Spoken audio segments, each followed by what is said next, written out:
Welcome, everyone, to the iSchool's Native American Heritage Month Symposium. My name is Anthony Chow, the director of San Jose State School of Information and founder and project director of Reading Nation Waterfall, an IMS-funded early children's literacy grant working with Native American children and families, including Chief Sneed's Eastern Band of Cherokee Indian. Freya, could you drop the web link for Reading Nation Waterfall in the chat? I'd appreciate it. We're honored to host today's symposium in recognition and celebration of Native American History Month. And I want to thank all of you for attending, all of our esteemed speakers, and I look forward to a wonderful symposium. Before I turn it over to our moderator, Dr. Tanya San Nicolas Roca, let me read our land acknowledgement to the Muwekma Ohlone tribe.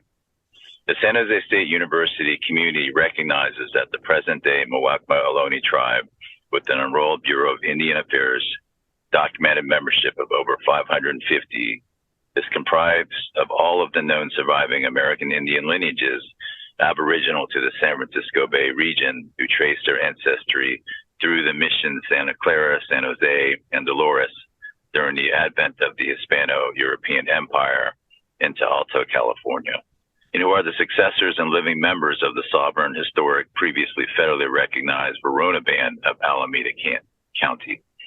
Furthermore, the San Jose State University community recognizes that the university is established within the Tamian Ohlone speaking tribal ethno-historic territory, which, based upon the unratified federal treaties of 1851 and 1852, includes the unceded ancestral lands of the Muwekma Ohlone tribe of the San Francisco Bay Area. Some of the enrolled Muwekma lineages are ascended from direct ancestors from the Tamian Ohlone tribal territory whose ancestors had affiliation with Mission Santa Clara. The San Jose State University community also recognizes the importance of this land to the indigenous Muwekma Ohlone people of this region, and consistent with our principles of community and diversity, we strive to be good stewards on behalf of the Muwekma Ohlone tribe whose land we occupy. And certainly we are honored to be able to host today's symposium. So without further ado, let me hand it over to our moderator and organizer of today's symposium, Dr. Tanya San Nicolas Roca. Tanya. Thank you, Anthony, and welcome everybody to today's symposium. I'm excited that you all are here. I am an associate professor as well as the chair of the Inclusion, Diversity, Equity, and Accessibility Committee here at San Jose State, and worked with a number of people to bring this symposium to you all. So I'm excited that you all are here. I am so excited to welcome several of our keynote speakers, and I'm sorry, I know I'm probably going to say your name wrong, but please correct me. But Helena Kapuni Reynolds, Jennifer Heimelrich, and Chief Richard Sneed. Thank you all so much for being here today. I would like to turn this over to Helena, if you would like to go ahead and get started on the symposium. Sure thing. So let me share my PowerPoint. Right. So ano ai me ke aloha e na hoa makamaka I a kokoa mai nei I ke ala ma ke kahua paa no ka ho'olohe ana mai I ke panela ha'iolelo no ka mahina mo o meheu o Ibi Amelika. So greetings, friends and colleagues who are gathered here today on this platform to listen to our panel for Native American Heritage Month. I want to thank the iSchool for the invitation to present, especially to Dr. Tonya San Nicolas Roca. And thank you to my fellow panelists, Jennifer and Richie, for accepting the invitation to join me on this keynote panel. When I was first contacted, I was humbled by the invitation and the opportunity to offer a keynote in celebration of Native American Heritage Month. But I made it very clear that my work primarily centers around Native Hawaiian history, culture, and politics, and that I would have to make this distinction in this keynote given the different relationships that Native Hawaiians have to the federal government from federally recognized tribal nations. And like all Indigenous communities in the Americas and Oceania, we each have distinct histories that position us differently to various settler colonial governments. We each have different needs and challenges given the unique geopolitical context that we live in. And although there are many things that make us different from one another, there are also many similarities that we share. Things like caring for extended family networks, working to transmit our languages and cultures to the next generation, a reverence and respect for elders and their teachings, and organizing to protect lands and waters from the constant threat of unsustainable development projects and resource extraction. And in the 20th century and the early 21st century, we also bear witness to the many ways that Native American communities form relationships with Native Hawaiians and other Indigenous Pacific communities as we strive to protect our environments and develop better policies and practices for working with the federal government while forming coalitions to advance our collective interests. So it is in this spirit of reciprocal care and learning that I raise these distinctions, but I hope that today's keynote symposium will model for you what it all looks like to be in productive conversation across communities and organizations working to indigenize library and information sciences, while creating centers where Indigenous knowledge can be cared for and transmitted for future generations. There we go. So one of the commonalities that we do share as Indigenous peoples is the importance of introductions, of letting people know who you are and where you're connected to.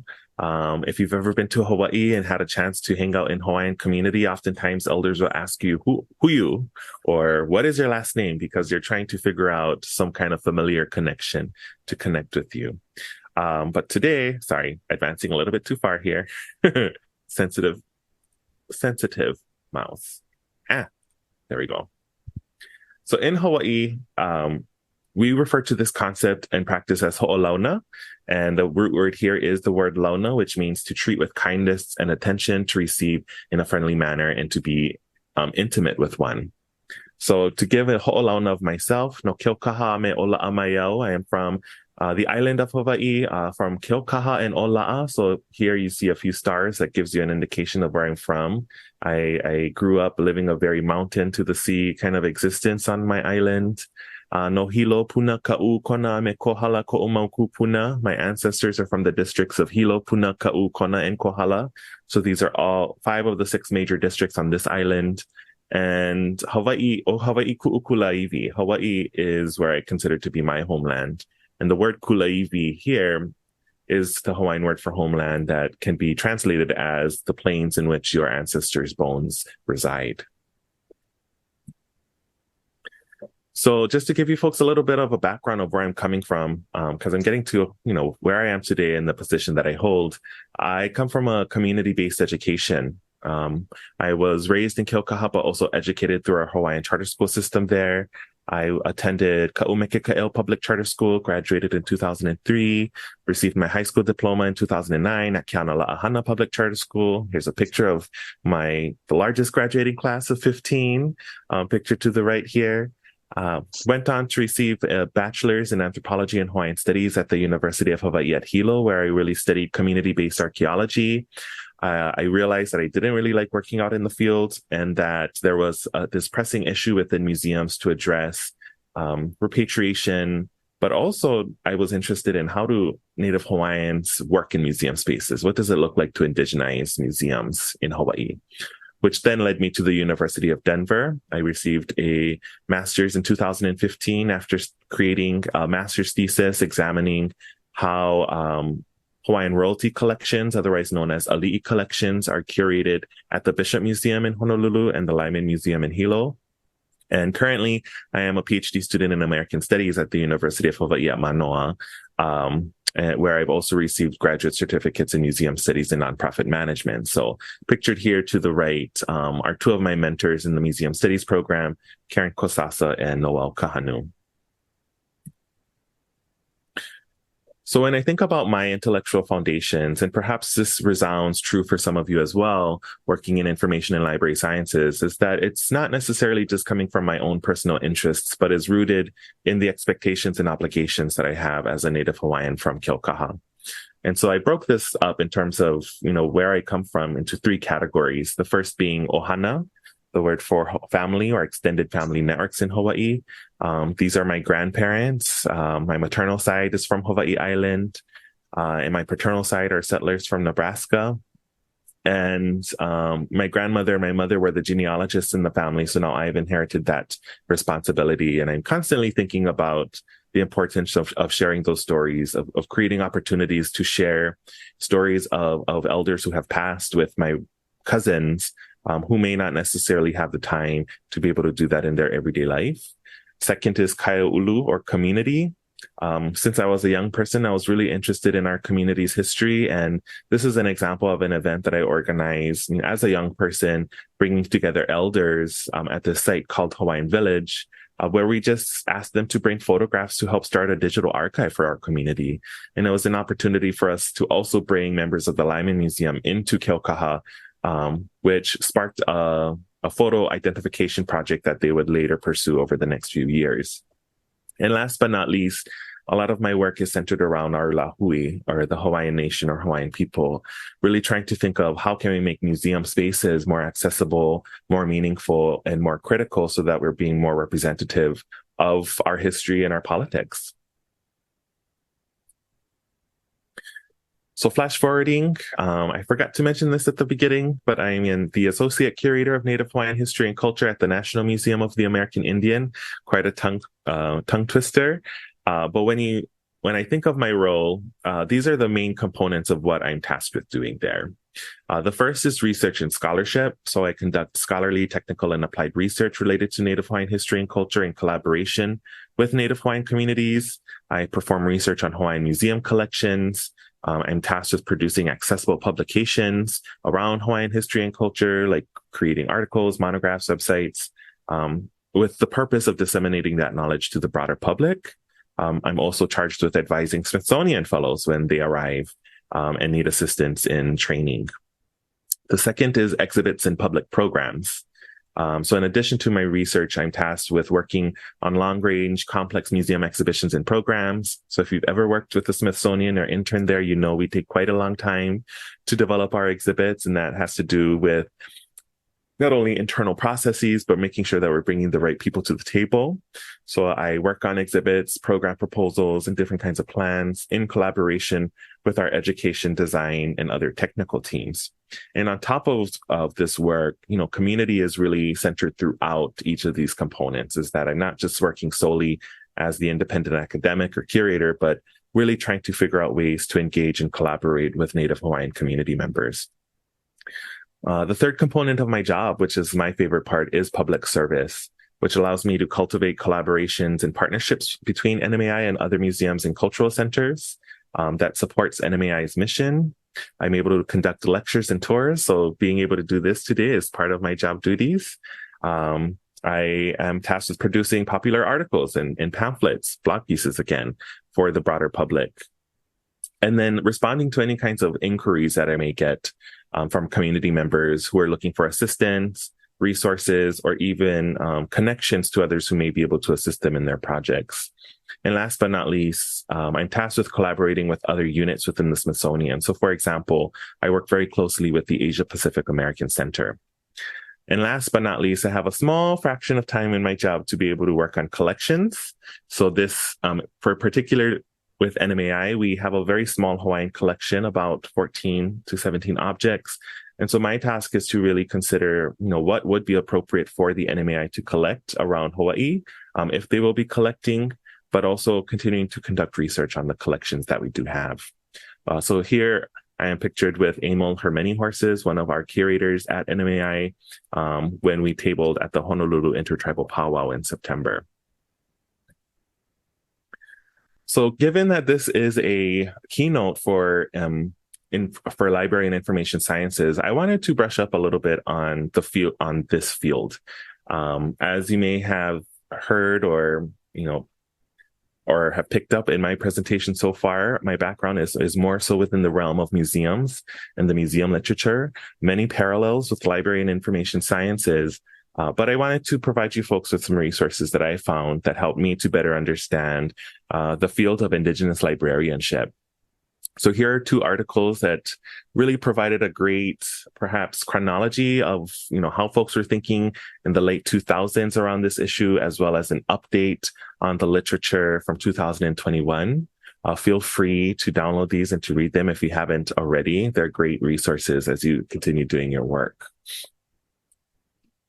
And so from these articles, I pulled out some of the main points that they were making with regards to the development of Indigenous librarianship specific to the Americas.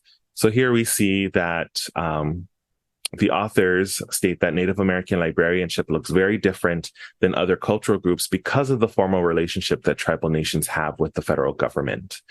Secondly, we see that library services on reservations did not become readily available until the 1970s. And this is simultaneously happening at the same time that we're starting to see these critiques of classification systems like the Library of Congress, the Dewey Decimal Classification System, and so forth. And as we know, within our communities, the 1970s is also a really prominent time in cultural resurgence, political reawakening, many different movements within Hawaii and the Americas taking place for communities practicing self-determination, addressing longstanding issues of racism and prejudice. So all of these things are coalescing around the same time.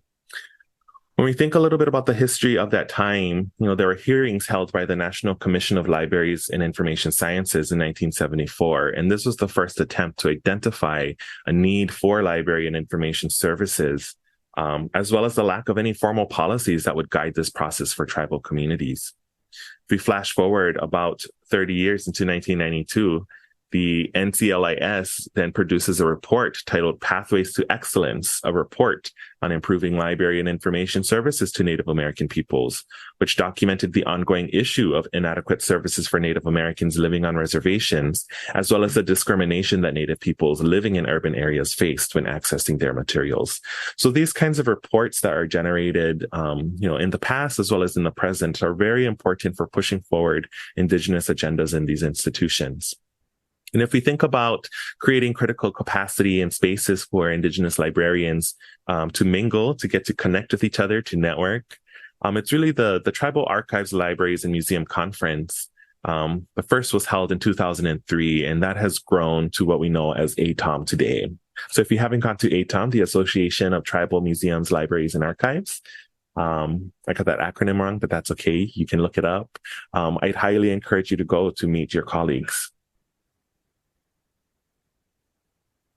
When we think about Indigenous librarianship theory, the Gosart article in particular does a really excellent job of really synthesizing much of the materials and providing these main points. The first is that Indigenous librarianship is also a political project. It's a form of social action supporting the interests and aspirations of Indigenous communities. And for some of you who are already working in the field, you are probably quite aware of this, that when we're working in libraries, they aren't apolitical spaces, but that you are dealing not only with, educating the broader public, the non-Native community, but sometimes even navigating the tense relationships that may exist within our communities. Differences in terms of how we should be interpreting the past, how we should be storing things, and learning how to maneuver through those aspects of our work on a daily basis. The second is that Indigenous librarianship seeks to understand how specific qualities of knowledge shape the generation, dissemination, and preservation of knowledge itself. And unlike the traditional theory of librarianship, Indigenous librarianship supplies a conception of knowledge as events or processes. And what Gosart means by this is that oftentimes when we think of Indigenous knowledge, it is not something that just lives in books. It is not something that just lives in archives, but that it is a living process. It is something that requires relationship building, being able to talk to elders, sharing knowledge back that we may learn on our own educational journeys, and treating knowledge as something that is sacred and to be cared for in really meaningful ways. So glazing through a lot here, but some of the key issues that one of the other articles really outlined, and this is from 2009, right? So maybe they've updated this a little bit, but it gives you a sense of the work that we do in our fields, very similar to what we do in museums as well. Internet access and the digital divide has been an ongoing issue for tribal communities. I believe during the COVID pandemic, this was a time when there was a lot of push to develop these resources, but I would suspect that there are still some reservation communities that are still challenged with getting internet access and that infrastructure in place. There's the ongoing issue of challenging what does universal access mean? Within traditional librarianship, the idea of universal access is that the materials in our collections is for the public good, or that it should be made available to everybody if possible. And as we know within our communities, not all information is for everybody, that there are protocols in place that need to be followed when we're working with these collections. Indigenous librarianship also works to develop Indigenous literacy programs. And when we say Indigenous literacy programs, we're not just talking about teaching kids how to read, but really creating spaces where our young people can learn about their cultures and histories and practices in safe spaces, in ways that create a literacy around their environment so that they know the world around them and how to interpret it in ways that are aligned with their community's ways of being and ways of knowing. Some of you may be more familiar with the work of creating Indigenous knowledge organization systems, essentially indigenizing classification systems and library spaces to ensure that they are following, for example, Native epistemologies or ways of knowing, or Native ontology ways of being. Cultural and intellectual property rights is another big concern within libraries, museums, and archives as well. This gets to the point of who has the right to own certain collections, who has the right to speak on behalf of Native communities. This is going to be an ongoing issue for us as we move forward into the future, but it's great to see that they're highlighting it as a key practice within the field. I briefly mentioned as well that part of the work of Indigenous librarianship is to create these Indigenous protocols for libraries, especially around Indigenous materials, and how to better work with Indigenous communities to ensure that there is that representation and access, but also a respect for the concerns that are being raised. And last but not least, this is something that I know very well within the museum space, is that even within libraries, we're dealing with issues of repatriation and digitization.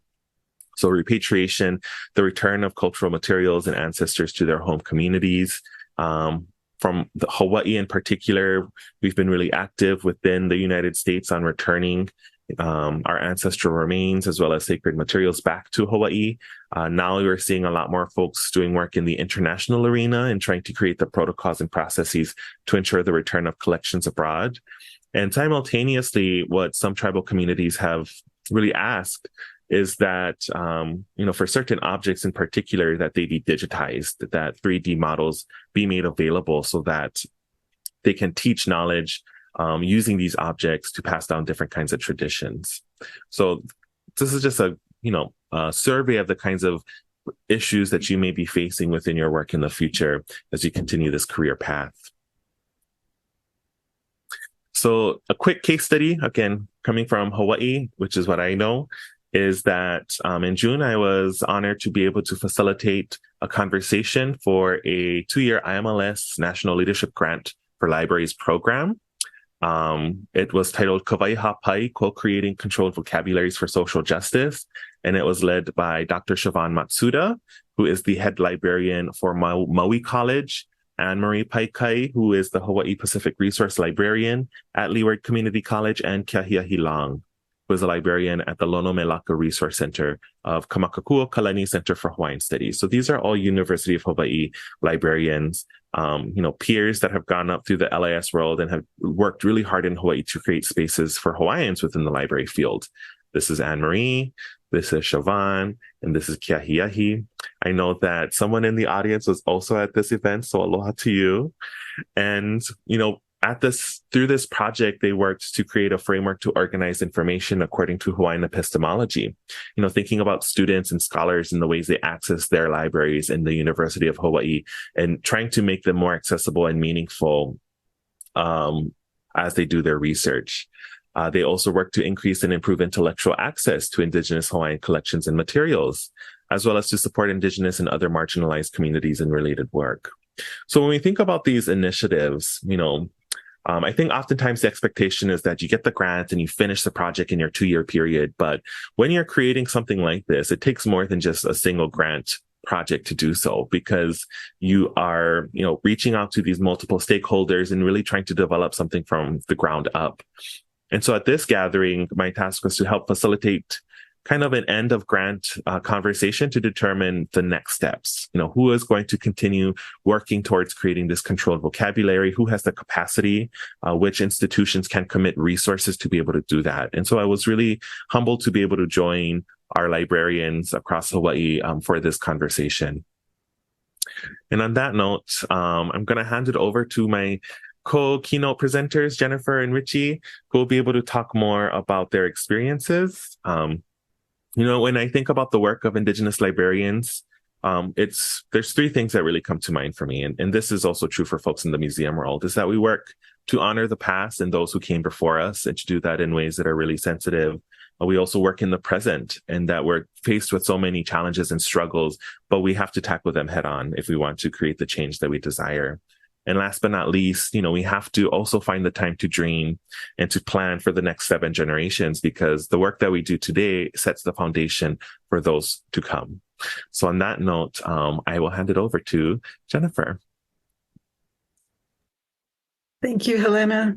I just always love listening to you, and you're so well, that you're so well read and well thought out, and I just appreciate it. So if you will give me a second, I will share my screen.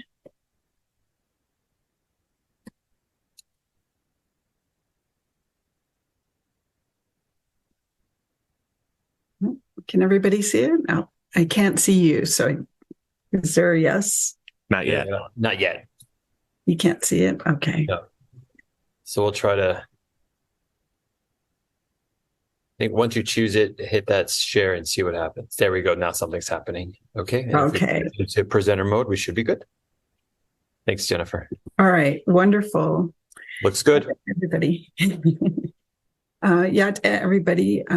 She, Jennifer Himmelreich, Yinishek, as a Thana Nishle, Twitch Eatney Bushes Chin, Twitter Ojidashichi, Natadana and Dashanella. My name is Jennifer Himmelreich, and I am Dana, and Senior Program Officer with the Institute of Museum and Library Services, as well as a producer for the Native America Season 2 that is currently on PBS. So really would love to thank Helena for inviting me to be a part of this great discussion, and to share a little bit about where I come from, how it is that, the little bit of the journey that I came on in order to do some of this amazing work that I'm able to support and take part in. So where am I from? I am from originally from the Navajo Nation, and specifically from a little town called Tlaquepaque, New Mexico, right near the Four Corners. So where us in the Southwest, the 4 states we call, where those 4 meet, the Four Corners. And Navajo Nation is the largest tribe in the United States. Our land is roughly the size of West Virginia. And we cover 3 states, primarily in Arizona. And I live in my community that I'm from is about 5 miles from that. And this is a great picture of the Carrizo Mountains, which is right behind our community. The community is about 300 people in size. I'm related to everybody by clan, marriage, or somehow, some way. So grew up there. And the beautiful thing about my community is that our community is built around familial clusters, in that my home back on the res is surrounded by 8 homes. Those 8 homes are my aunties and uncles, my mom's brothers and sisters. The next familial cluster is, a half mile away. And that's how we sort of expand and grow out our communities. And I grew up surrounded by such abundance and love. I came along unexpectedly, and my family came and, surrounded me with lots of love. And I was really lucky. My grandfather was a medicine man, I think that's sometimes the bastardization of the word. He was a Hatkathi, and in Navajo, the correct translation for that is a singer. So he would sing folks back to health, and I always grew up with him singing songs. What I love was that we grew up with such happiness and such culturally rich, and I now see as what a privilege to have grown up in a bubble, in the Navajo bubble, on my lands, surrounded by folks that spoke Navajo. My local schools were featured Navajo teachers. There was staff at all levels around me, and it was such an incredible privilege to grow up that way.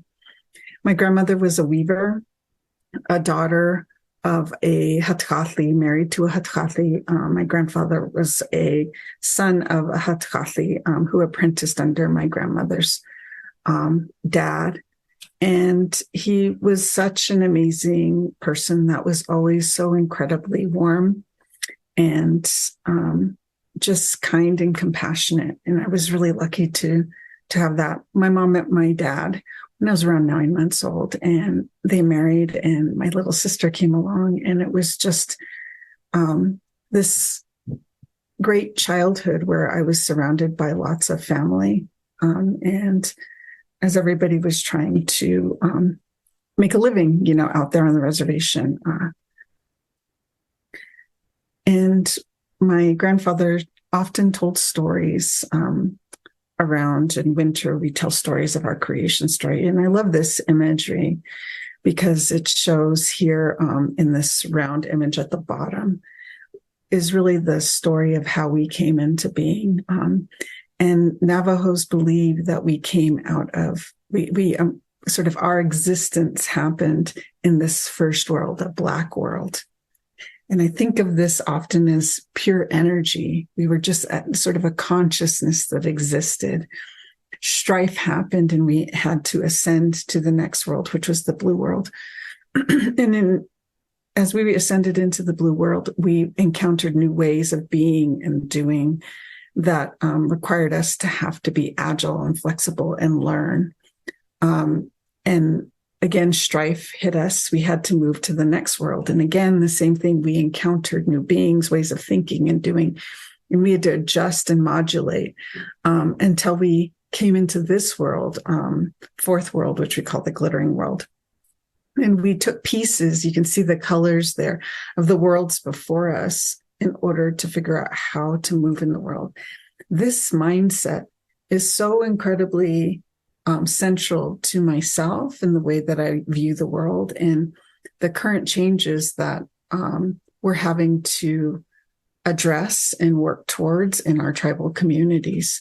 So this is really, for me, is the foundation of everything that I am. The way that I move in the world is really comes down to these lessons learned as we continue to ascend, right? Things changing, the world is changing all around us. And I think these lessons are pathways to remember who we are as we move forward. When I finished school, or when I finished college, I attended Fort Lewis College.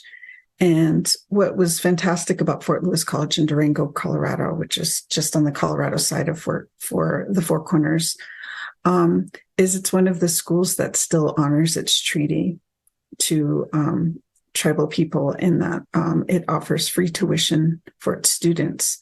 And currently, the number of Native students at Fort Lewis is almost at 50%.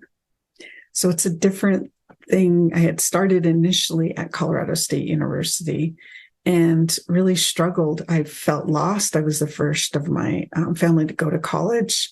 It was so big. I had no idea how to manage the system. And when I had to go back and sort of reset, I ended up choosing Fort Lewis because of this larger Native population. And it ended up being a wonderful place. It was a small school in this small Colorado town that where there was Native professors, there was folks engaged in Indigenous issues. I felt like I was seen and heard, and the way that folks were talking about the work that we wanted to do was really important, and I really loved that. I ended up started working at, I was doing retail work, and I ended up working at the Durango Public Library as a staff member. I think it would be interesting to work at a public library, and picked it up while I was going to school. Then once I was able to get work study, I started working at the academic library, and then I worked at my art department slide library, and just really had this wonderful experience. I was also picking up different sorts of, I initially thought I was going to school to be an art and math teacher. And it wasn't until a professor, one of my art teachers, had told me, art plus math equals architecture, and asked if I would be interested in attending a program around architecture. I didn't know what that was. I'd never heard of it. And I ended up going for a summer to Harvard's Graduate School of Design. And what I really loved about that experience is it gave me this whole new language around spaces, and particularly intentional spaces. And it got me to thinking about what intentional spaces are in our community. I had grown up following my grandfather. I was sitting in the back of his truck wherever he went. Our local governance centers, chapter houses, were where we would meet, and where they would announce whatever was happening, and our community members would gather, and a lot of times around my grandfather, to understand, like, how do we take what we're learning about the world and fuse it with the way, like, our core values. And they would sit in discussion. I would just sit in the back of this truck watching these men have these discussions. And I really love this thought of thinking about, like, what are these new spaces? And the first thing that I thought of were libraries and museums, because they weren't traditional to our communities. So my senior year, I designed a course of study where I traveled to museums and libraries around the Four Corners area in these tribal communities to find out what was their mission and vision, and did they succeed? Had it changed? What had happened? And it was really fascinating. I also got an artist fellowship where I got to travel around the country for over the course of a year to urban centers, and I was introduced to tribal communities and urban spaces, and what the work that they were doing there. So it was really fascinating to me to engage with this work and talk more about, what is this? What are we trying to do in these spaces? I ended up getting a job at the Auction Indian community just south of Phoenix at their Hemdock Museum. And this was really pivotal to me. I had worked in libraries, had done some gallery work, but the Auction Hemdock was an eco-museum. It's the first of its kind in the United States. And this is the best explanation for that I've found, is that museums typically focus on the building, a collection, visitors, and I think what's missing key out of this chart is that a curator is very essential to it. They're the folks that sort of gain the expertise and knowledge in order to interpret this collection, right? There's in older models where it was everything sort of rested on a curator. But what I really loved about the Eco Museum was focus was on the place, not a building. And at the Hemdock, the community members were the curators. I was just an exhibit technician facilitating conversations. The collections wasn't something held in museums. It was what was in their home. We engaged with processes in the building, but we also engaged with the land surrounding it. And our goal was to get the community engaged in the space. And it sounds a lot like decolonization, right? That's what a theory that popped up. And what the reality is, tribal spaces, museums and libraries have been doing this work long before that word came about. And I'm really appreciative to have gotten my museology training at the HIMDOC, where it really reminded me a lot of what I saw growing up and the importance of community in the work that we do. And I ended up moving home, and my grandmother, who had cared for me as a child, my grandfather had passed. She had said, that we needed to go back home. My sister was in need of me and care. And I ended up having my girls at home. And I often talk about this as being truly my degree, because I went home to learn our processes. My grandmother only spoke Navajo, and we were raising my daughters together in the way that I had grown up. And it was so crazy. It was so amazing to be, I think what contrasted was I was learning in universities.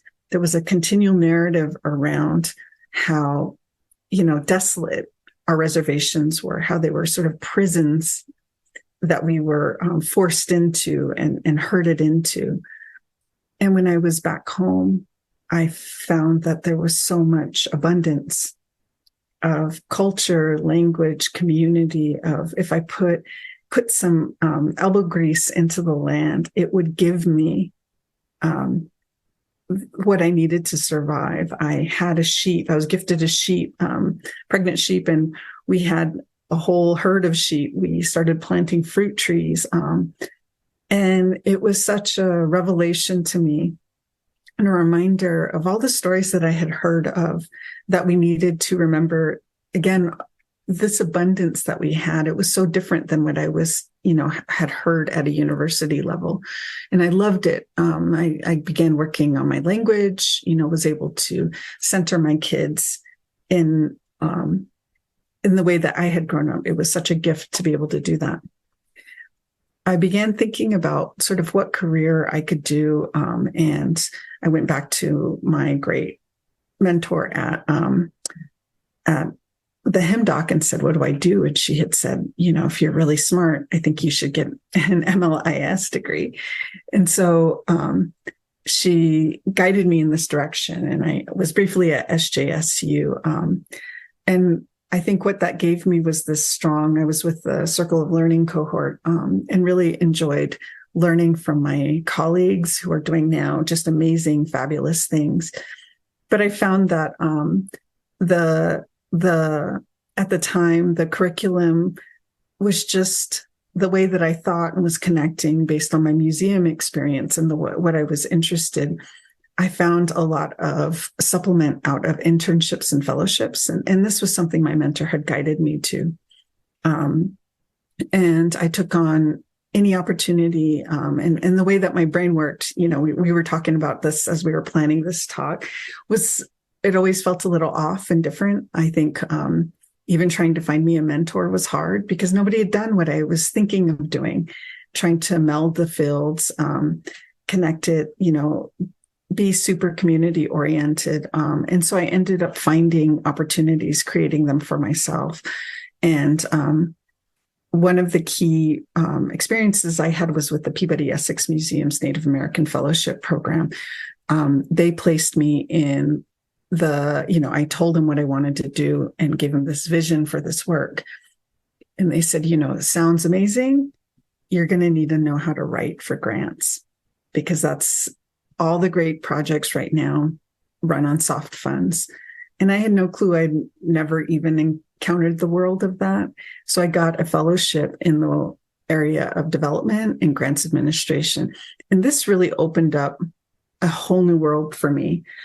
So that when I started doing coursework at SJSU and I was doing research, I would, really try to find these grants, look at them to understand what was being proposed, how were they implementing, and what did that look like? And it was really fascinating to me. When I was ready to start work again, I ended up going back to PEM. They offered me a job as the program manager for the Native American Fellowship Program right after they had won a Mellon grant. And that I looked at as really my master's program, because it really gave me the opportunity to learn how money works at an institution. I studied PEM in depth, worked with their development department, and really understood what's it like to work with grants and funding, and then began working on advisory committees, helping other programs, fellowship programs and internship programs be developed and start up. And so it was just this amazing opportunity to help other programs grow. And I love seeing this growth of now. There's so much funding coming towards that. In December 2021, I got an interesting call from a production company for a opportunity that he had heard me do a presentation on some research I did as a PI for a grant around tribal libraries, and loved the way that I was storytelling with data, and asked if I would be interested in serving as a producer for a PBS series. And I ended up saying yes. I said, I don't know what any of that means, but I'll ask a lot of questions. I'll learn. I will do what I need to. And we started that work. And Native America has premiered on, October 23rd. Last week was our second episode. There's 4 episodes in total. It's available on PBS, but what was interesting was it was a non-Native production company that wanted to work with tribal and Indigenous communities. And but they were bringing in Native staff. So all this experience that I had around the fellowship program and trying to make Indigenous people feel safe and supported in non-Native spaces, work with engaging with community, that all came to the forefront in this work. And we were able to create this amazing series. Soon after that, I also found out that IMLS was looking for somebody a program officer for their Native American programs in the Office of Library Services. And this was really a great opportunity because the position, a Native person had never been hired in to lead these programs that fund Native communities. And IMLS is a small independent federal agency within the executive branch of the United States government. And our mission is to advance and support museum and library information services in order to empower them to meet the needs of communities and individuals. And we carry out this mission primarily through grant making, research, and policy development, focusing on our 3 main strategic goal areas of lifelong learning, community engagement, and collections, stewardship, and access. And I work in the Office of Library Services in the discretionary program. And my portfolio includes the 3 programs that fund Indigenous libraries in the United States. So this has been a wonderful opportunity to see grant making from the other side, to understand sort of the intricacies and the complexities that need to happen, and to work directly back with communities, which I was so incredibly happy to do. But landing, what's really struck me was this, how these stories that I'm seeing across narratives are often based in a deficit mindset. And since I've landed, I've been working behind the scenes to try to move the needle from a deficit way of thinking and grant writing to a more asset-based. And what I appreciate about these asset-based approaches is it doesn't deny that work needs to be done. It just simply affirms that the resources and resilience already exist. And I'm thrilled to do that with tribal communities, because when I think back to these stories that I grew up with, right, the things that I went back into my land, there was never a thought about how little we had. We might have not had a lot materially. I mean, these were some of the leanest years of my adulthood, raising my kids back home. But there was such amazing richness to being back with my community and being back in my land. And I really am thrilled to be in a space now where I can share out these stories, and both through funding and support to these tribal libraries, but also through production work outside into these communities. So I'm really excited about this work. Here is my information, and I'm happy to connect with folks if you'd like to learn more and about any of the topics discussed. But thank you very much.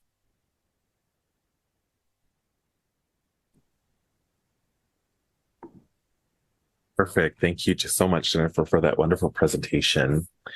We're going to switch up our order here just for a little bit, and we're going to go straight into Chief Sneed's presentation. But if any of you have questions or comments for either my presentation or Jennifer's, please put that in the chat or the question and answers tab. And when we get to we'll do a collective kind of response to those questions. We'll do that then. So I'll hand it over to Chief Sneed now. All right. Thank you, Helena. Shionagad, Ugowiyu, Wenai, Tikti, Takwadoa, Ya, Hanigolihi. My name is Richard Sneed, and I'm the 28th Principal Chief of the Eastern Band of Cherokee Indians. Recently retired less than a month ago, so getting used to not having a ton of responsibility, which I thought would be an easy adjustment, but it really isn't. So I'm going to share my screen here. Okay. And before I begin, I want to say first to Helena and Jennifer, both amazing presentations. Oftentimes I say, well, we saved the best for last. I feel like I should have been the opening act after those two amazing presentations. But I want to share with you today a talk called Culturally Deliberate in the 21st Century. It's actually, these are actually excerpts from a larger lecture that I've been doing for the last few months around the country and at a couple different universities. The purpose of my discussion today is to highlight the importance of culture to every civilization and how museums and libraries can play a pivotal role in preserving and proliferating culture.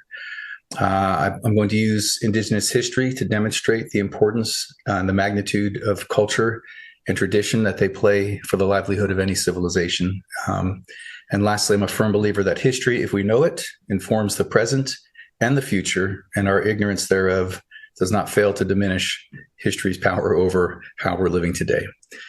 So my first slide, this is just a look at federal Indian policy through 1934. If you can see in the corner there, Stephen L. Pavar, his book, The Rights of Indians and Tribes, is a great reference book.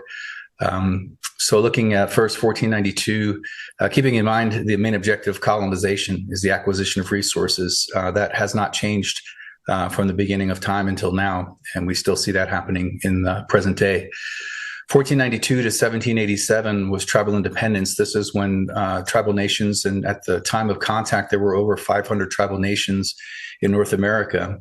At that time, tribes still had numerical superiority over colonizers and the capacity for war. So at that time, tribes still had the upper hand.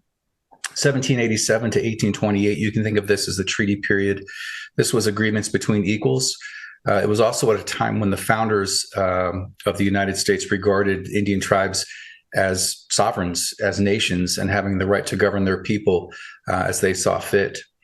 1828 to 1887, the relocation of the Indians. This is a time that really, as a direct result of President Andrew Jackson signing into law the Indian Removal Act, we began to see history shows us the movement of tribal nations, forcibly removing tribal nations from east of the Mississippi to west of the Mississippi. In Cherokee history, at this point now, we have 3 federally recognized tribes.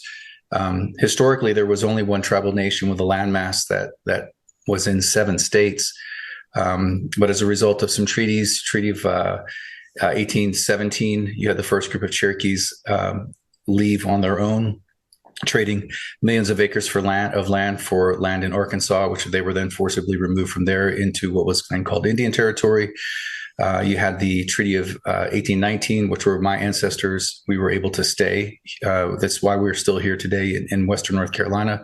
And then, of course, the Treaty of New Echota, which then saw the forcible removal of Cherokees to Indian Territory. Again, a very violent era in tribal nation history. What I want to focus on for the purpose of our discussion today is the 1887 to 1934 era. This was allotment and assimilation.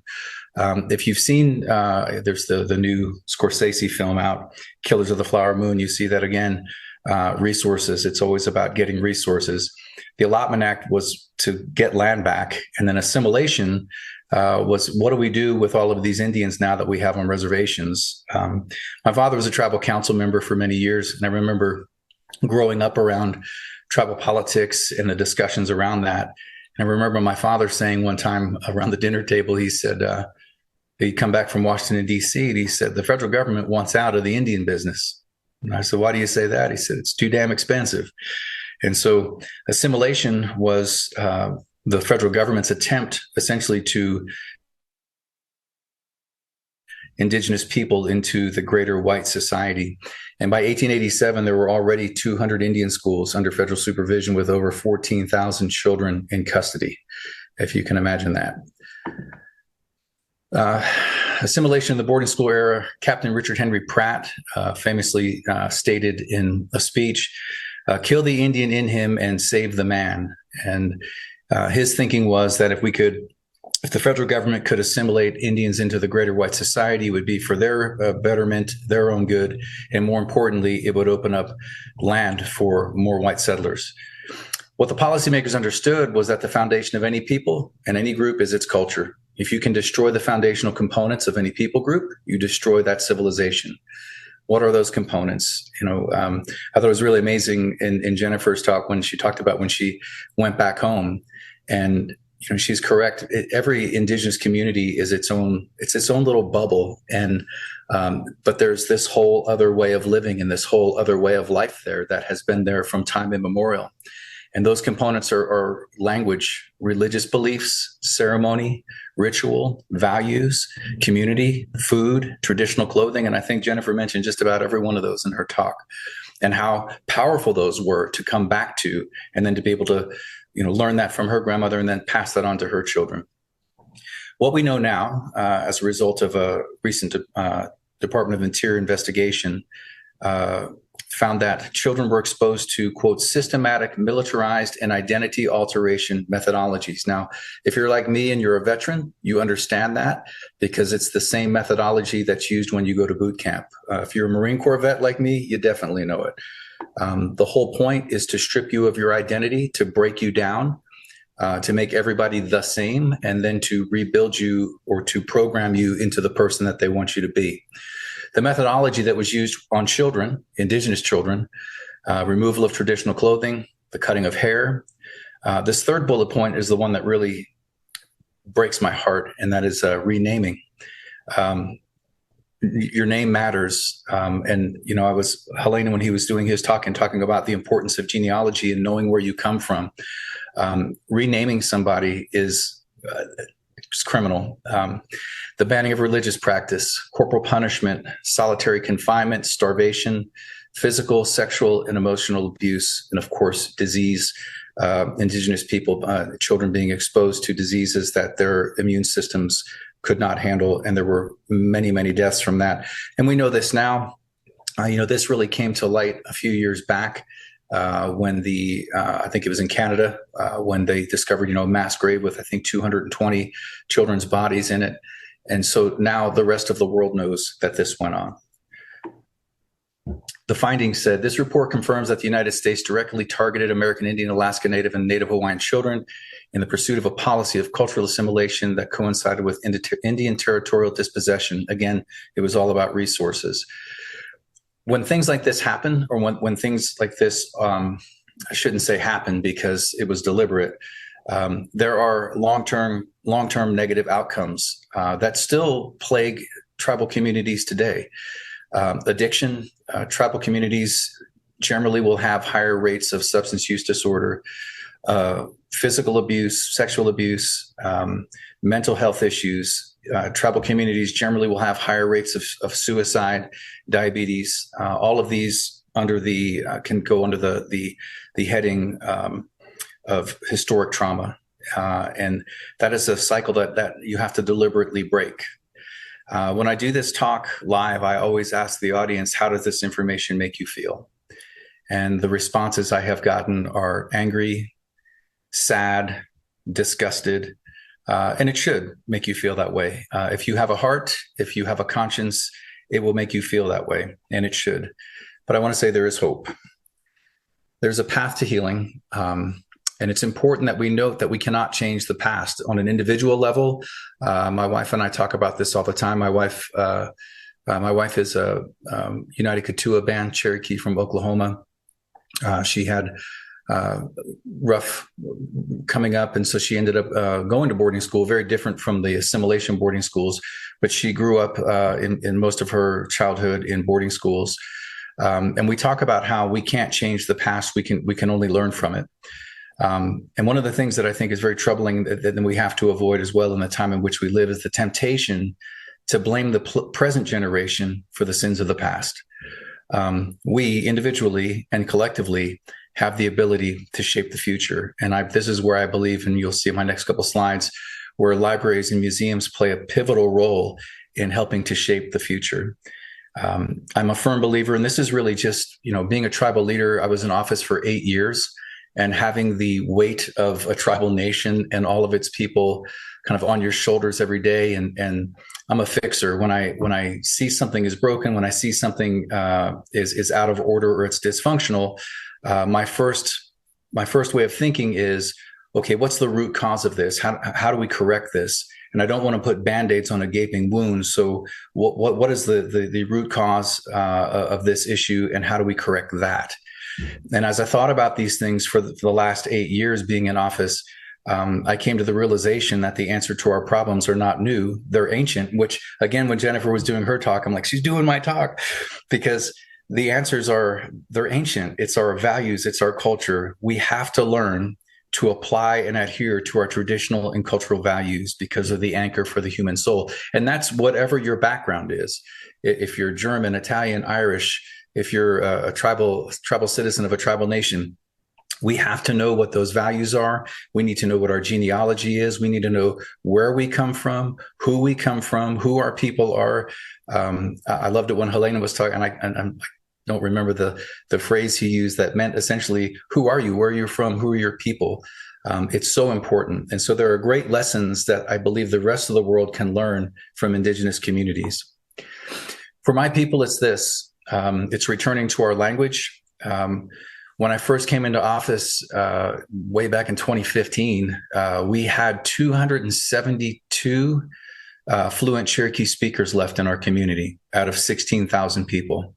And all of those fluent speakers are advanced in age. At that time, the majority of them were 60 plus, most of them in their late 60s, early 70s.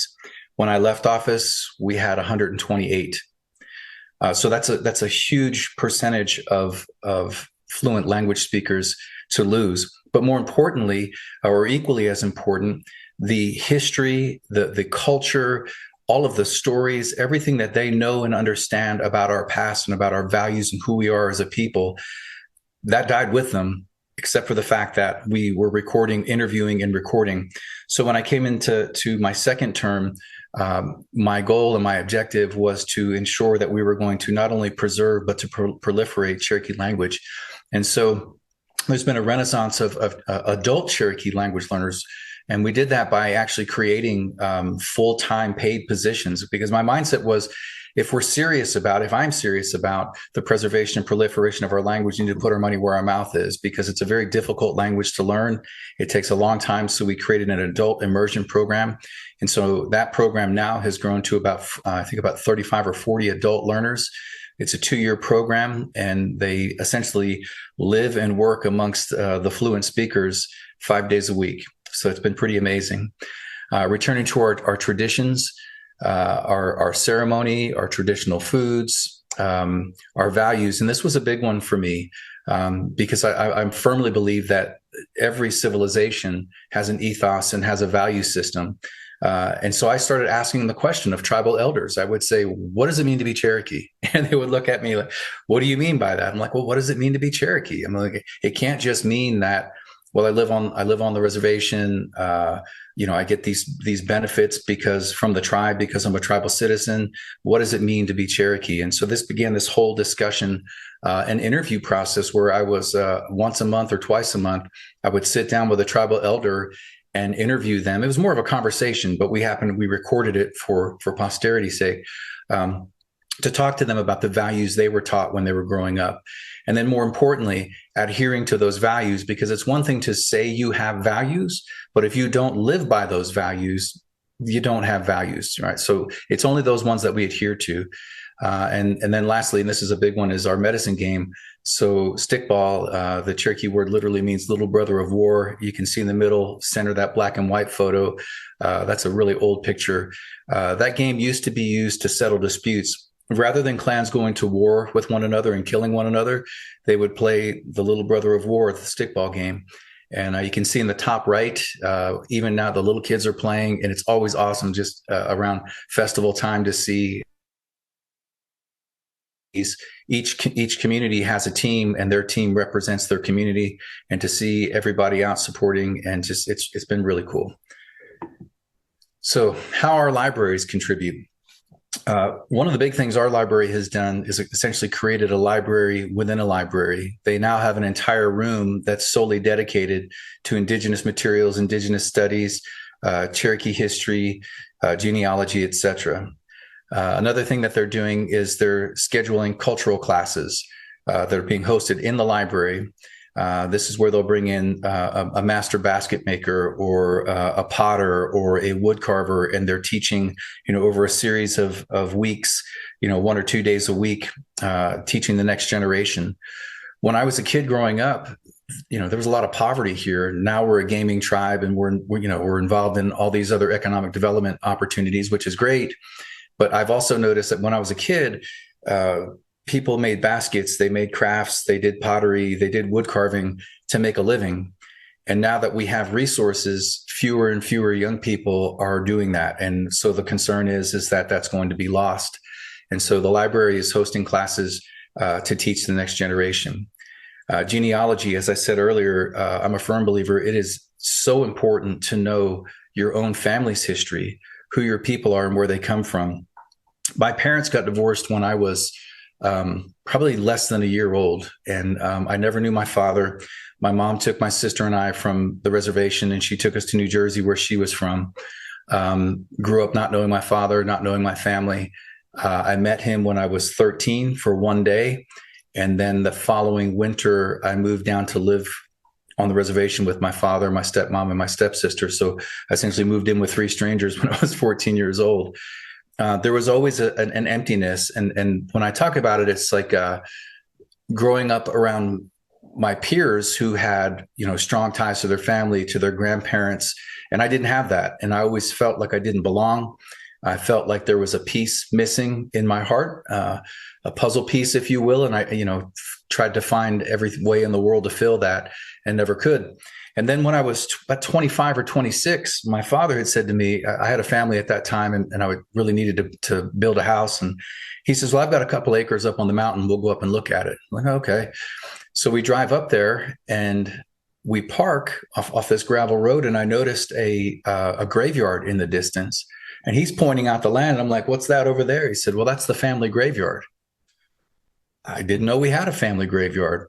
So he walks me over there, and for probably the next 45 minutes to an hour, introduces me to all of my ancestors and tells me about them. And you have to know my dad. My dad's like, stereotypical stoic native guy, doesn't say much, just, real quiet. And to have him open up and tell me where I came from and who my people are, on that day, it's like that piece that was missing my whole life was put back. And I remember driving home that day from that, feeling like I'm okay now. I know where I come from. So we have a genealogy room at the library. They're doing storytelling of Cherokee legends and Cherokee myths, and hosting language classes. Some of the external partnerships that the library is involved in: Eco Explore and North Carolina Arboretum field trips.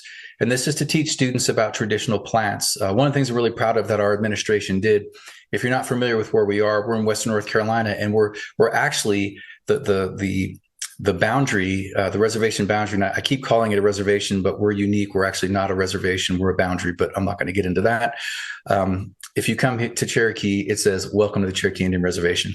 We are at the southern entrance to the Great Smoky Mountains National Park, which is the most visited park in the country. I think last year they had 14.9 million visitors come through the park.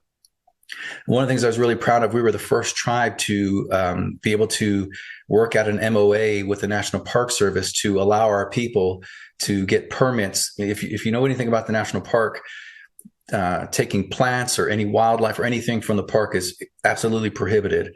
We were the first tribe to get an MOA with the National Park Service to be able to go and to harvest indigenous plants. Sochan was the first, and we're working on getting our folks permitted to be able to go and to dig ramps in the park as well. And if you're not familiar with ramps, they're kind of like a garlicky onion kind of plant. And I think ever since some of the celebrity chefs started cooking with them, now everybody wants them. So we've got a partnership with the Arboretum and Eco Explore, and we also have a seed bank at North Carolina Arboretum of heirloom seeds that belong to the tribe. And then lastly, creating traditional Cherokee children's books. And this was grant funded through the Reading Nation Waterfall. And this is a project that's just in process right now. So this is a new project. I want to talk next about how our museum contributes. I think first and foremost, and Jennifer talked a lot about this too, is a paradigm shift. So about 2.5, maybe close to 3 years ago, the museum board decided that they needed to hire a new director, and they went on a kind of a nationwide search for a new director, and they ended up hiring Shana Bushyhead, who is actually Eastern Band citizen. And I never met her. I didn't know her. And they said, well, we're going to have a reception for the new director. And Chief, we would like you to offer a toast. And I'm like, I don't know this person. So whenever I lack knowledge or wisdom, I just pray. So I prayed and asked the Creator, you have to give me what to say. I don't know what to say. And so I prayed and I got the words. And what came to me was that the way museums are structured right now is it's almost like a time capsule, and visitors get to walk in and see what used to be. And what struck me is that, well, our stories right now, our story's not just the past. It's right now and it's the future. And so I wrote this toast, and when I got done, it was short. When I got done, Shana comes up to me. She's got tears streaming down her face. She goes, "Oh my God, that's exactly the vision I have for this museum." And so what she has done over the course of the last few years is transition the museum for a place for visitors, exclusively, instead to a community cultural hub for our citizens and visitors alike. One of the things that she did that there's an exhibit that's still going on right now, and I just spaced out as to what it was called, of disruption. And the whole point of the art exhibit was to disrupt this traditional colonized way of thinking of a museum as basically a place to look at the past. And so they, throughout the museum, they would put contemporary art mixed in with the historic archives, relics, and so forth. She's hosted contemporary artists in formats of film, tattoo, poetry, electronic media, fashion, music, etc. And again, answering the question, what does it mean to be Indigenous in the 21st century? Because in conversations that I had with her after we were introduced and we built a relationship, I said, it's the question I'm always asking, because time doesn't just stop. We're ever evolving. And I think about it in terms of, like, you see this happen in religions a lot. Religions will get stuck in like one time frame to where we only sing songs from the 1800s and 1700s. And I'm like, no, like music, art, those are all expressions of the human soul. And that's our story. And it's happening right now in real time. And we need to tell that story as it's happening. So we all, as human beings, need to live out our culture. For us as Indigenous people, it's what sustained us. in spite of an attempt to systematically destroy us. Jennifer touched on that. They were, here they are, they were told, oh, you're living in lack, when the reality is there's abundance. There was an abundance of culture, an abundance of family and relationship and life.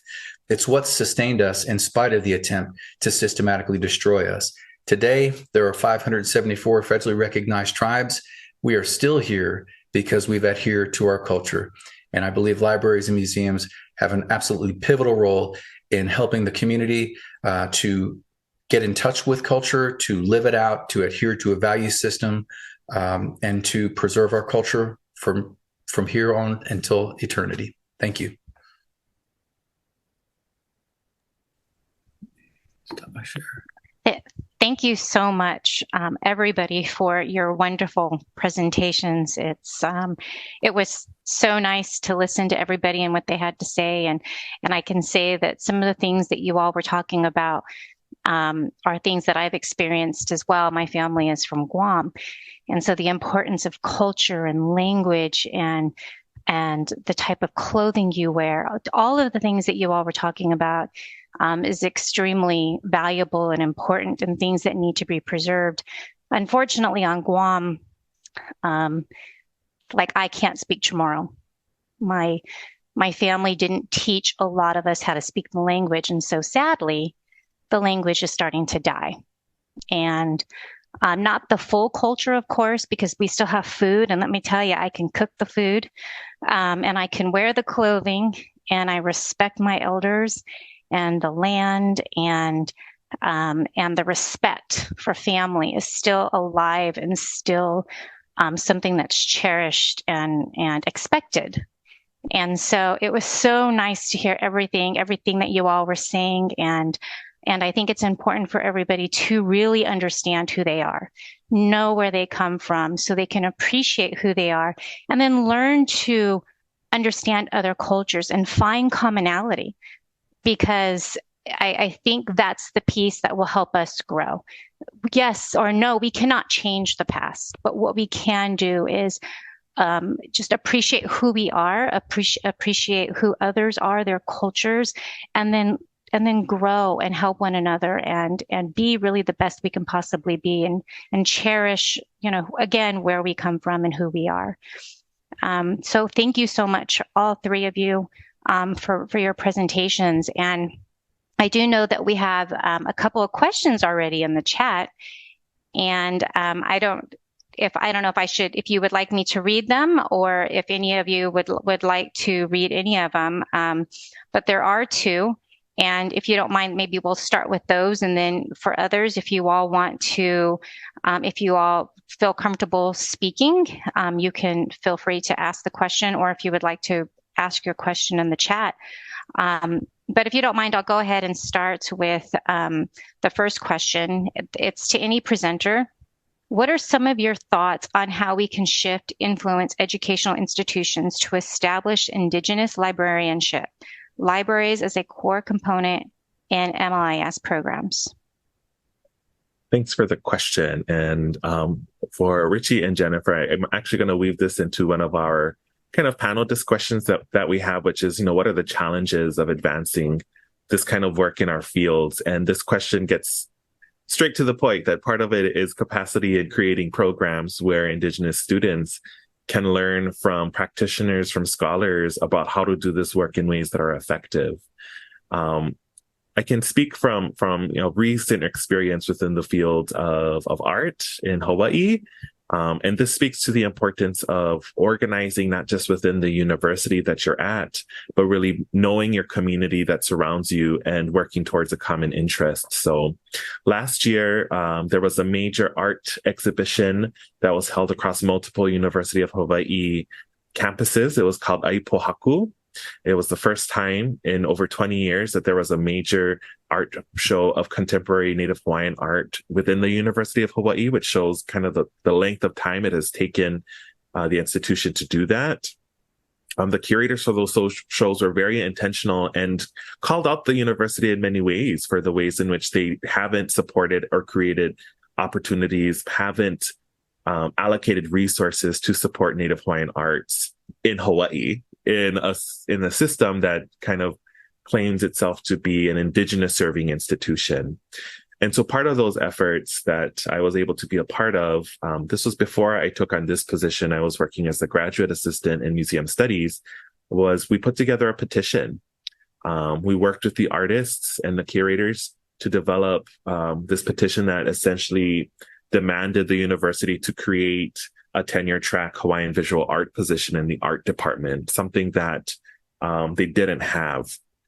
So, I was in charge of putting this petition together. So it's my first time. I used a Google form, learned that, if you make it public, there may be bots, people who will attack you with bots, and you'll have thousands of fake names on it and you have to sort through it. But we figured it out. We got over 700 signatures, I believe, and we delivered it to our board of regents. And lo and behold, we're hiring now for a Kanaka Maoli visual art professor for that department. And so that's just an example of how even as students and as community, we do have that power to, ask and demand of our institutions to create these opportunities, especially if it makes sense, especially if there's critical capacity to do so.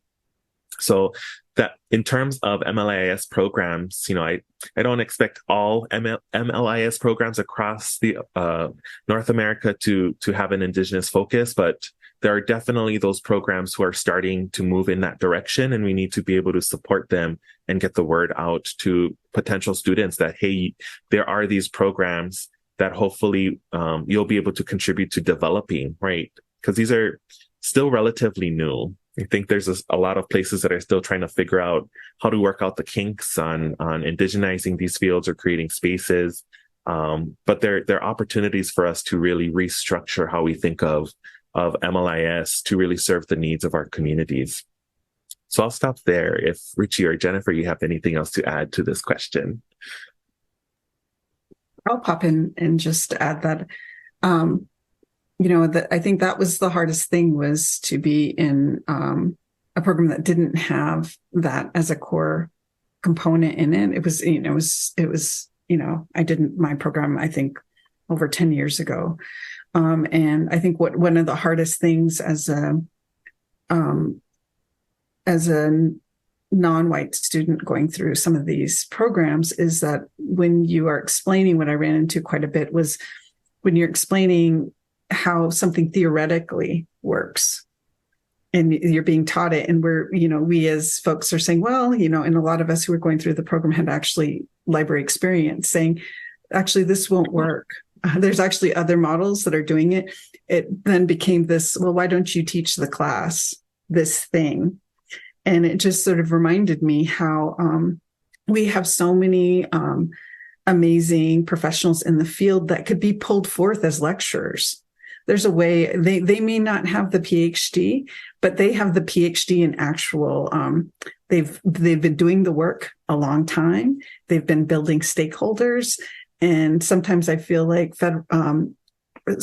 formal programs overly emphasize a PhD and don't really actually appreciate the pragmatic knowledge that practitioners actually have in the field, and don't potentially set up students for failure by not actually teaching them the real skills that they need in order to be successful. So I'm really I'm hoping that there's a shift in the field where they allow more of our folks that are really practicing this work to do this thing. Oh, I think somebody's talking.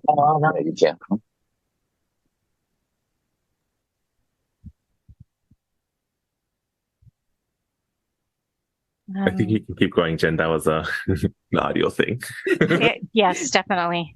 Yeah, I think that's for me. I think I would love to see. We have a lot of tribal librarians in the field who've been doing the work for a long time. Indigenous folks, Indigenous librarians. The theoretical framework that is coming out of Hawaii is just blowing my mind.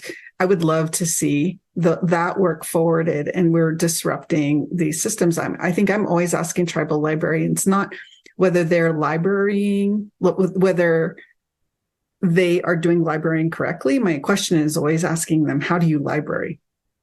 because they are creating new Indigenous ways of doing that work. And I wish we could forward that a little bit more to show how these systems, which were not created based on our Indigenous knowledge systems, our tribal librarians are actively working in, MacGyvering the system so it works for their community. So I wish we could forward and really present that work and really challenge these ways of organizing knowledge and really think about what these Indigenous communities are doing and recognize it.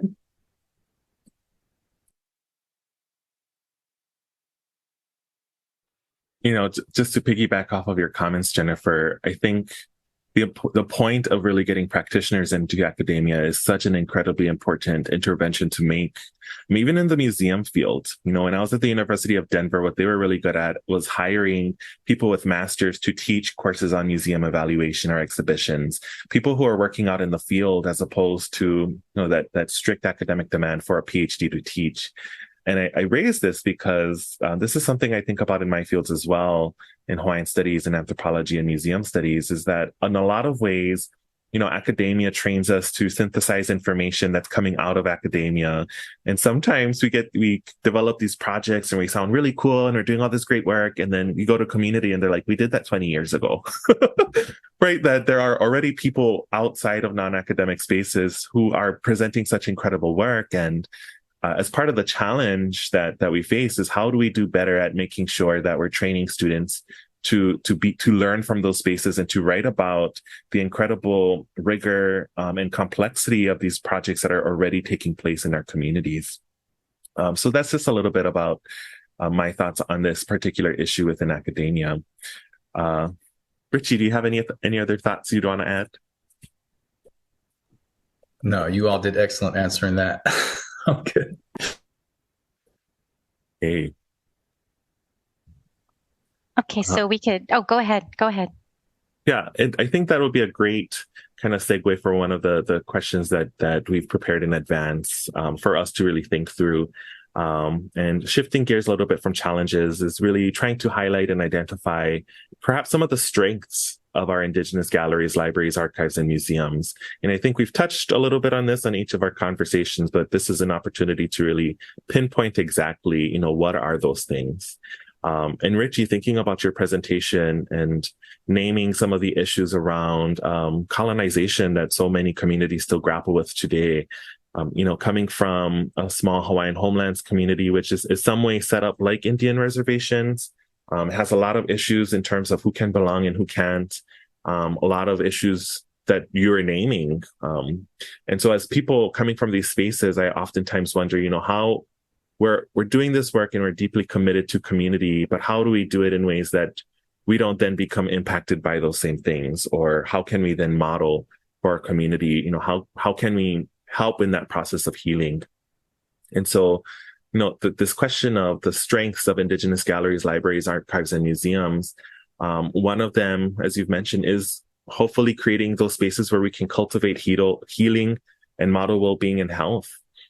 As a curator, I'm a very non-traditional curator in many ways. I didn't grow up in art. I didn't go through art history. I'm not necessarily there to collect high pieces of, grand art, but really using my expertise and my own learning journey into Hawaiian history to hopefully help others understand what the past was for Hawaii in ways that oftentimes you don't learn about in academia, that there are the ways in which we're taught the post-colonial critique of recognizing these impacts that colonialism has done. But what we don't do enough of is letting students know that, there are these aspects of culture that survives in our families. And when we talk story with our parents and grandparents, when we have the opportunity to do so and really try to pay attention to that, there's more than what we initially thought. And sometimes it just takes recrafting that narrative a little bit and doing that background research to say, actually, the way that grandma eats with her hands, that's actually something that she got from her grandparents, or the ways that they choose to make their hair or certain ways. These are the elements of culture that I think for a long time in our critiques, we haven't necessarily created space for people to feel heard, to feel like they have somewhere to start, that is not always starting from nothing. And, this is also part of the challenges of being an Indigenous librarian and cultural worker, is that at once you're tasked with developing the professional skill sets. And on top of that, it's in many ways, you have to have this other skill set of communicating with your community, of in some ways being a social worker, trying to meet people where they're at, and hopefully, build the change and transformation that we need in our communities. So I hand it back to you guys. Strengths of our Indigenous galleries, libraries, and museums. Yeah, I'd like to comment on something that you just said there. One of the greatest challenges I ran into was connecting individually with people in the community because of colonization, because of historic trauma, especially dealing with a lot of elders.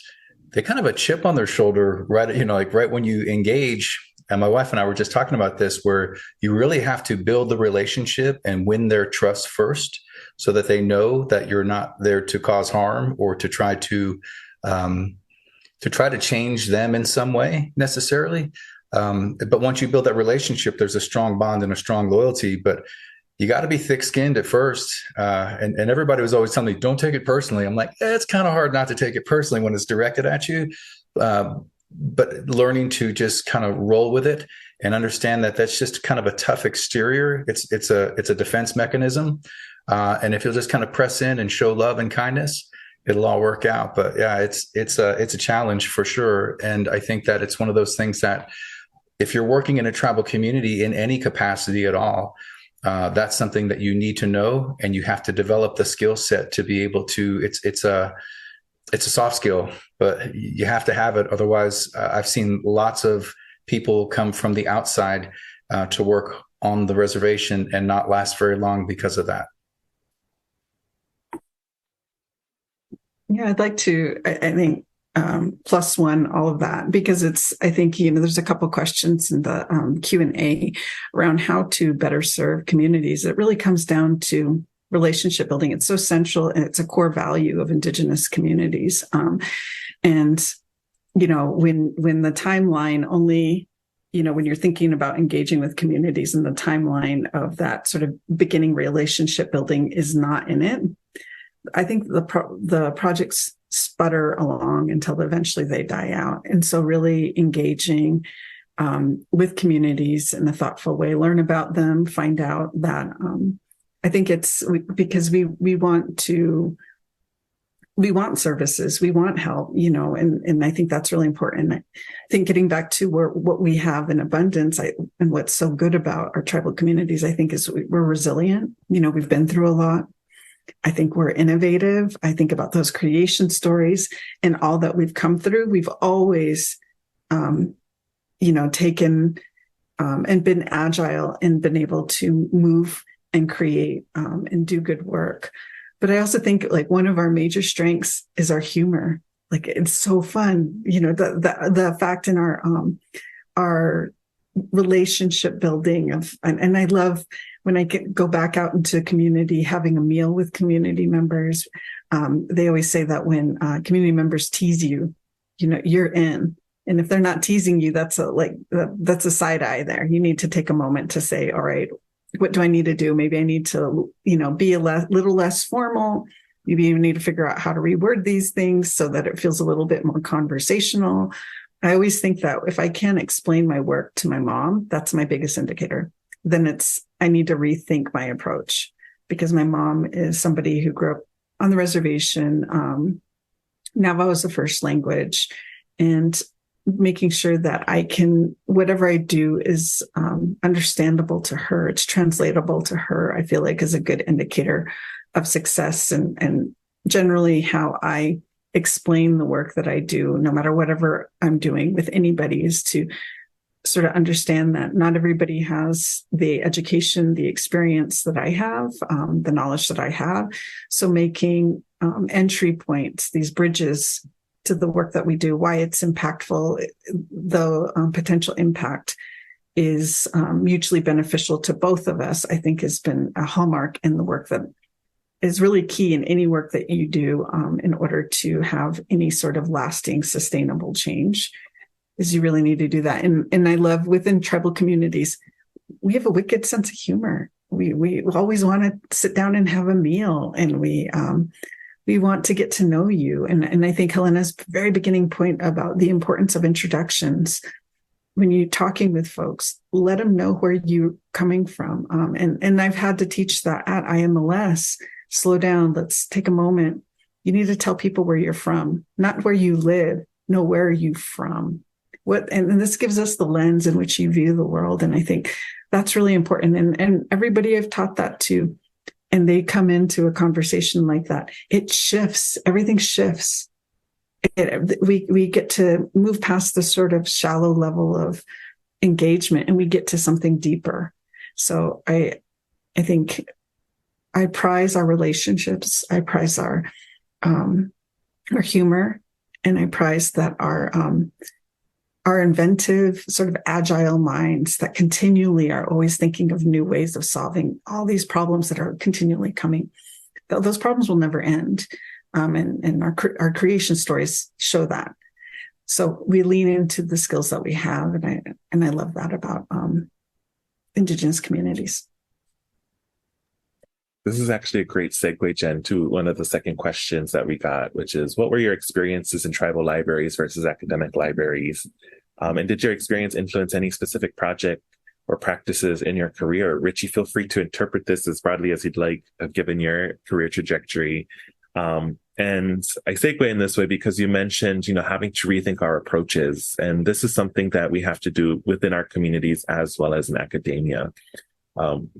Being in academia for over the past 10 years as a student has taught me a lot, has provided me a lot of skills. But also what I've witnessed is that oftentimes when students go within these university spaces, that they come out really galvanized, thinking that they know their history, when really they know the academic history of their communities. And there is value and power to that. But then there are also ways in which sometimes we're preparing students to go back into their home communities. And sometimes they can become bullies, trying to police what is the correct history and what isn't, what needs to be done in a community. And what we have to recognize is there is a time and space for that activism, but at the same time, it can be really stressful in the long run, right? That maintaining relationships with people in not just academia and in our communities requires us, in some ways being okay with disagreeing and recognizing the right time and space to have critical dialogues, especially in a time in a world where we're really seeing this decline in community cohesion and division as being the norm. Especially if we just look at national politics here in the States, the ways in which we're constantly being trying to be divided into this red or blue category. And actually a lot of us, and I just heard this recently at a humanities conference, where a lot of us is kind of in the purple because, we're not necessarily aligned. We're not necessarily just focused on politics, but we're trying to think about the people in our communities and helping them where they're at. And it requires us to kind of, sometimes put politics aside to try to figure out, how do we get our communities that are struggling to the table? How do we ensure that they are heard, that we're doing what we need to within community and academia to ensure that we're getting back to some sense of cohesion, of an ability to be able to meet at the same table again, to have these really difficult conversations. So those are just some of my thoughts with that question, is that it's been learning this process of learning how to translate knowledge across different contexts, that learning how to develop skills of deep listening. And when I say that, it's about, making the time to not be reactive all the time to what people are telling you, but trying to read in between the lines of what they're saying. Even in confrontational settings, right? In Hawaiian community, especially in my community, we're known to be like very loud and angry and shouting at people, but oftentimes it's not necessarily directed, like it's directed at the individual, but then it's also being directed at this longer history of frustration of institutions of not listening or taking information and saying they're going to do better, but then they don't. So how can we as intermediaries be those advocates to Perhaps it's our job to translate what they're saying to other people who may not necessarily understand exactly what's being asked of them, and to provide guidance on how to do those in ways where you're not adding to the frustration or leading down this cycle of frustration and further division. So those are just some of my thoughts on that particular question.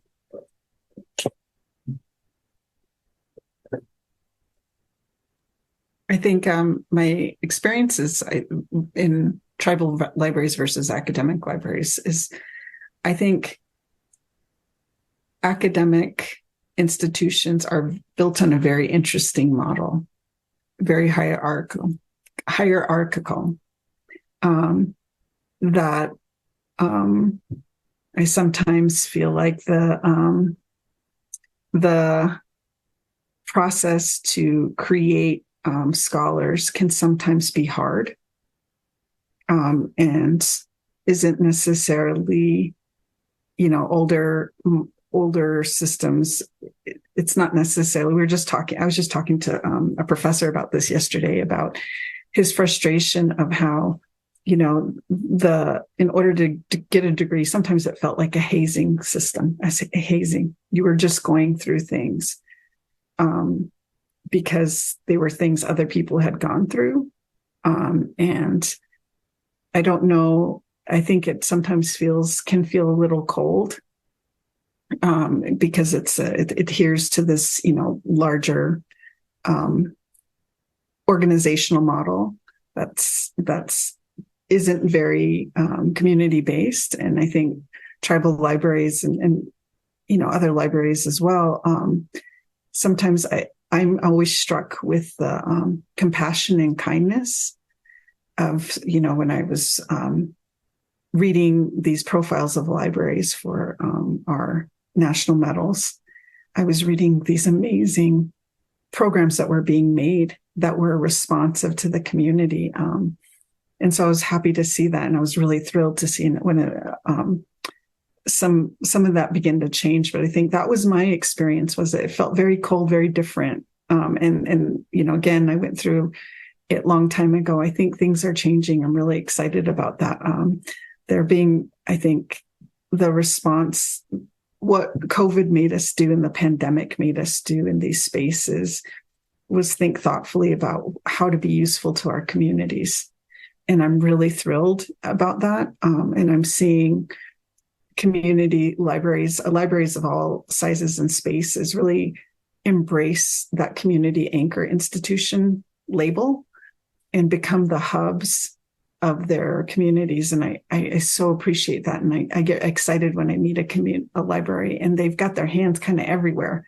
They're like working with social services. They have like a entrepreneur center, and they're doing after school help. I mean, they're just sort of everywhere. The staff is ingrained and they become so essential to the community. And those are the spaces that make me so excited that I want to cheer on and hope that other libraries work their way there. And I'm really thrilled that, the ways that I grew up and entered into those spaces hopefully won't happen to other new visitors into those spaces. Hopefully they're more compassionate and kind and responsive to needs. So I'm really excited about that change in the last couple decades.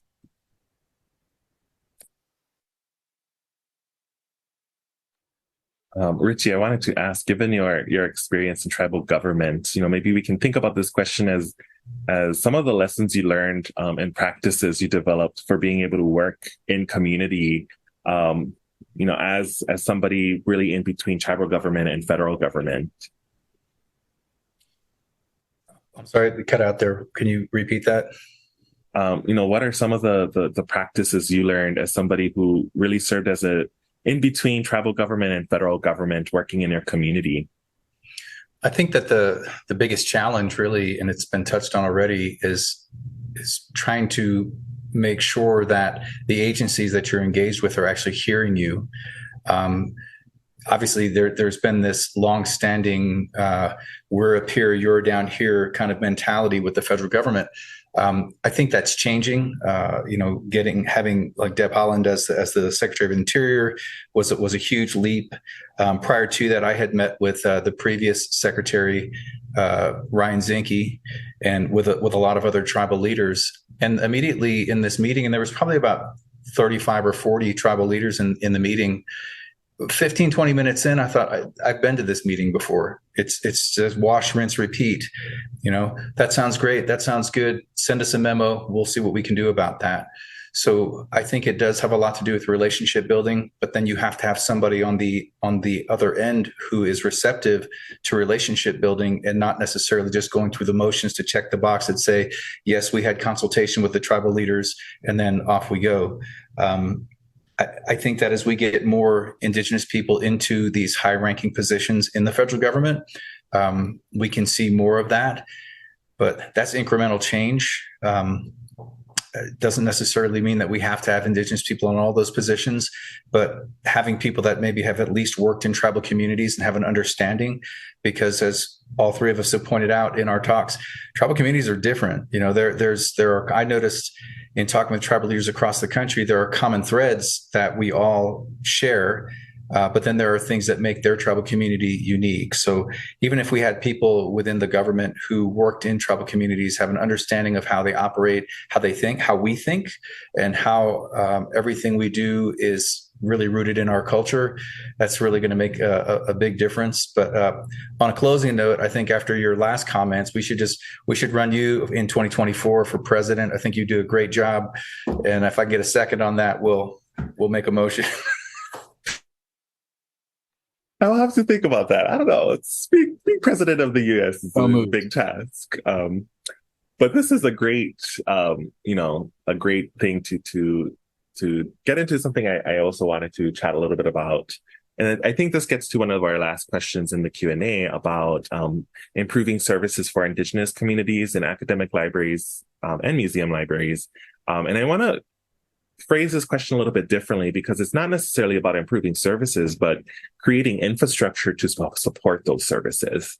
And I say that coming from the world of museums, where I'm very much involved in the conversation around museum decolonization and indigenization. And what you're starting to see now is less people really trying to name those issues within the institution and saying, actually, this is great, but you can't expect one person to do this change for your entire institution. And oftentimes what we see is that, they create a dedicated position, and that individual is tasked with doing basically a million things, like being asked to change the world. And that is overburdening those individuals with such an immense task. So, instead of improving services, it's how can our academic institutions really create sustainable endeavors to ensure that there is a team of folks there that can share the burden of this institutional transformation, but also making sure that they are cared for in those spaces. That oftentimes that they're, as Jennifer may be able to attest, as somebody who's really the first in her position to have this, that changing institutions takes time. It takes emotional and physical labor. And sometimes we're just not prepared enough to know how can we, put that aside at the end of the day to get the rest that we need.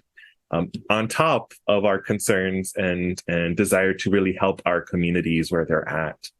And over the years, I've been really trying to think about this because, we are at once really joyful and humorous people, but at the same time, we do carry such immense generational pain and grief. And for some of us, we haven't quite figured out ways to address that and to process it in ways that aren't harming us. And I say this because, growing up in Hawaiian education and really learning so much from leaders at that time and seeing how their health has declined today, because those weren't part of the conversation, because they were so focused in on the larger movements and that need. And so I think we're in a generation now where folks are trying to continue that work, but to also be mindful of how do we better care for ourselves in these, larger societal demands that we're being asked of. Richie or Jennifer, do you have anything you'd want to add or respond to with that? I'd like to. So I think in our community, and I'll use our museum as an example. So our museum, was started in the early 70s. It was the typical museum model, and it stayed that way up until the new director. One of the first things that she did was, and I really applauded her for this. I remember I would reach out to her and say, "Hey, I just want to say, kudos to you for hiring all these young, passionate Cherokees who, have a vision for the museum and where it can be 20, 30, 40 years down the road." So I think that if a Indigenous community has the resources, and that's really the challenge, right? We're fortunate that we have the resources now to put to it. If you have the resources, be open to hiring young people who have passion and energy. Because unfortunately, as we age and look, we get kind of stuck in a rut, and this was the way we've always done it. This is how we're always going to do it. Again, the world is changing, and tribal communities are evolving and growing and changing as well. So if you have the resources to be supportive as a tribal government, that's a huge leap forward. But again, hire the best, well-educated, young, passionate tribal community members, and just cut them loose and let them do their thing. It's been amazing to see what's happened at our museum. Yeah, I think as somebody who's stepped into a lot of first positions, like first Native in a space and having to negotiate that, I think I've over time learned I've had to separate out goal setting of what is something I can do in 6 months, what's something I can do in 3 months, what's a 5 year, or what's 3 years, 5 years, 10 years, and quite honestly, what's generational, because I can't change it all. And I think the biggest thing I can do is try to prop the door open, pull some folks in, and get them, in here and let them know, and try to find the right people for it. Because I think we do a disservice thinking that just everybody can do every position, and that's not the reality. I think we're working through the fellowship program, seeing fellows try to enter into spaces and there be a real misalignment of their own personal goals and what an institution wants to do, and having to take a step back and saying, it's not because of a lack of talent, knowledge, or skills on the fellows or sort of an emerging professional side. It's perhaps just a misalignment. So finding the right space for you to feel like you can not only survive, but thrive, right? You can belong to a space, I think, is really key. And I think for me, it's coming down to, in this last year, of, trying to understand what this position is, what sort of power I have. I think really understanding what is within my realm of change and what's going to take time. And what is generational, I think is really, really, it's been the key learning that I have gotten with this position, is understanding the federal government has a whole different way and process, and that I necessarily can't move things. I don't have the ability to move things, but what can I move? What can I do? And that's been this first whole year, after the first year after I got hired, just me understanding that. So when I didn't burn myself out, and I think there was a point, I think, just of navigating when the perceived power in the position, and really the trying to sort that out in the way I enter into communities and do that. It took me some time to do that, and in a way in which I wasn't harming the community and I wasn't harming myself. And that's been a real lesson in the last, since starting this position. So I think I've been going to conferences the last month, and the energy I walk into it is so very different than it was a year ago when I felt like a little bit like I was drowning. Now I feel like I'm walking into it and I understand what I can do and what I can't do. I feel knowledgeable, and I feel ready to engage and be as helpful as I can be, and also know where my limits are. And so and where my unique talents, the way that my brain works and connects things, can be useful in a conversation. So I'm excited about that opportunity and to have that little bit of knowledge. But I'm always telling folks when I'm doing it, like, you have to sort that out a little bit, or else you'll just burn right out. Places, anybody, any community, any job, any institution will burn you out pretty quickly. So understanding your limits is really key to being able to do the work that you want to do. A great way to end, Jennifer. Thank you. Tonya, take it away. Okay, thank you everybody for such an amazing presentation. Honoring the past and preparing for the future, I think was definitely, shared here in this webinar. And I thank all of you for not just talking about who you are, but where you are from.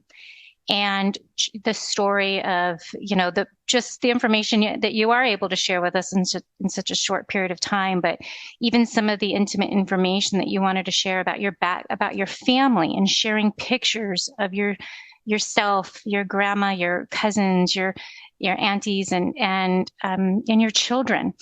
It's very personal, and I appreciate all of that. And then, of course, not just your academic background, but your career and the pathways that you took. And obviously, all three of you took very different paths, and you all are very successful. And you can see the enthusiasm and the just the pride in your work and what you have done, and of course, what you see for the future. And yes, there has been some challenges, but you've identified ways in which we can move on and how we can improve, and how the young people can come in and use their energy to make change and hopefully improve the future for, of course, next generations. And so I appreciate all of you. I appreciate your time and your commitment to this symposium. I thought everything was just fantastic. And again, I just appreciate all three of you. I also, want to thank everybody that was also a part of this symposium, and, people in the background. So Alfredo, Nicole Purviance, Vivian, Zu, Iori, Dale David, Wallace, all of you, I appreciate everything that you all have done to make this symposium so successful. I appreciate that. And so I would like to give all of you an applause. So thank you so much. And again, from the iSchool, from the School of Information, I just want to personally thank each and every single one of you for your informative presentations. And like I said, I think it's very informative and very helpful. We want to make sure that we want to let you all know that we have many teaching opportunities, and we'll hire master's level faculty as well.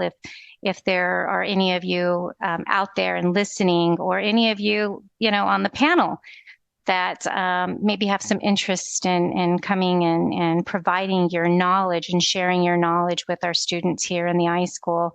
Again, thank you to Chief Sneed for the opportunity to work with him and the EBCI people, and his systems thinking and vision for how libraries, literacy, and children are all tied together for a stronger future.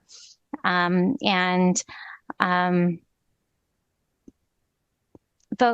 last thing I wanted to say is just, again, thank you everyone for attending today's symposium, and a recording of today's proceedings will be posted on YouTube, and the full transcript will also be available. And one last thing, and that's our next symposium will be in celebration of Black History Month, and that will be in February for those who are listening.